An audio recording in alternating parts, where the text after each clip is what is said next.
புத்திசாலி ஆடு. ஒரு காட்டில் புத்திசாலி ஆடு ஒன்று இருந்தது. அது பக்கத்து காட்டில் இருந்த தன் நண்பனை பார்த்துவிட்டு வர விரும்பியது. தன் நண்பனுக்கு அன்பளிப்பாகத் தர ஒரு குடம் நிறைய தேனை எடுத்தவாறு புறப்பட்டது. பாதி காட்டைக் கடந்தது. திடீரென்று மழை பிடித்துக் கொண்டது. மழைக்கு ஒதுங்க அருகில் இருந்த குகைக்குள் நுழைந்த ஆடு திடுக்கிட்டது. உள்ளே ஒரு சிங்கமும் ஒரு புலியும் ஒரு ஓநாயும் இருந்தன. ஆட்டை பார்த்ததும் சிங்கத்தின் நாவில் எச்சில் ஊறியது. வா வா, அஞ்சாமல் வா என்று அழைத்தது. நாங்களும் மழைக்காகத்தான் இங்கு ஒதுங்க வந்தோம் என்றது.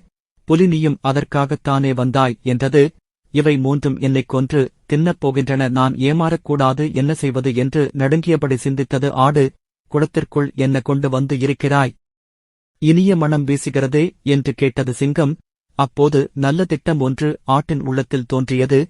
குளத்திற்குள் இருப்பது ஒரு மருந்து, அதை யார் சாப்பிட்டாலும் மிகுந்த வலிமை உடையவர்களாக ஆவார்கள் என்றது ஆடு. நான் நல்ல வலிமையோடு இருக்கிறேன், இன்னும் வலிமை பெற விரும்புகிறேன், அந்த மருந்தை எனக்குக் கொடு என்றது சிங்கம். வலிமை பெற வேண்டுமானால் இந்த மருந்துடன் இன்னும் ஒரு பொருளைச் சேர்க்க வேண்டும், அப்போதுதான் மருந்து பயன் தரும் என்றது ஆடு. என்ன சேர்க்க வேண்டும் சொல் என்று கர்ஜித்தது சிங்கம். ஓநாயின் வாலை இந்த மருந்துடன் சேர்க்க வேண்டும் என்றது ஆடு. இதைக் கேட்ட ஓநாய் நடுங்கியது. சிங்கத்தைப் பார்த்து, என்னை அப்படிப் பார்க்காதீர்கள் என்று அலறியபடி குகையை விட்டு வெளியே வந்தது. நில், ஓடாதே என்று கட்டளையிட்டது சிங்கம். நீங்கள் மேலும் வலிமை பெறுவதை ஓநாய் விரும்பவில்லை. வாலைக் கொடுத்தால் என்ன, உயிரா போகப் போகிறது என்றது ஆடு. நன்றியில்லாத ஓநாய் அதைப் பிடித்து அதன் வாலை அறுத்து வருகிறேன் என்று கர்ஜித்தது சிங்கம். ஓநாய் ஓட சிங்கம் துரத்தத் துவங்கியது. இரண்டும் வெகு தூரம் ஓடின. புலியைப் பார்த்த ஆடு, நீ இனி என்னிடம் எப்போதும் நன்றியுடன் நடந்து கொள்ள வேண்டும் என்றது.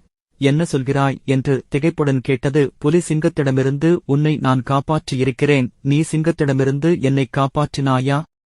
என்ன உளறுகிறாய் என்று கேட்டது. புலி இந்த மருந்தில் குழைக்க வேண்டியது ஓநாயின் வால் அல்ல, புலியின் இதயம்தான். இந்த உண்மையை நான் சொல்லியிருந்தால் உன் கதி என்னவாகி இருக்கும் என்றது ஆடு.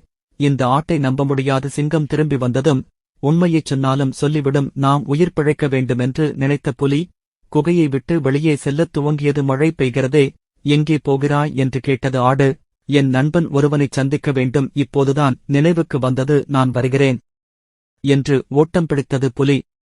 எதிரிகள் எல்லாரும் போய்விட்டனர், மழையும் நின்றுவிட்டது. இனி நாம் புறப்பட வேண்டியதுதான் என்று முடிவு செய்து தேன்குளத்தைச் சுமந்தவாறு அங்கிருந்து புறப்பட்டது ஆடு.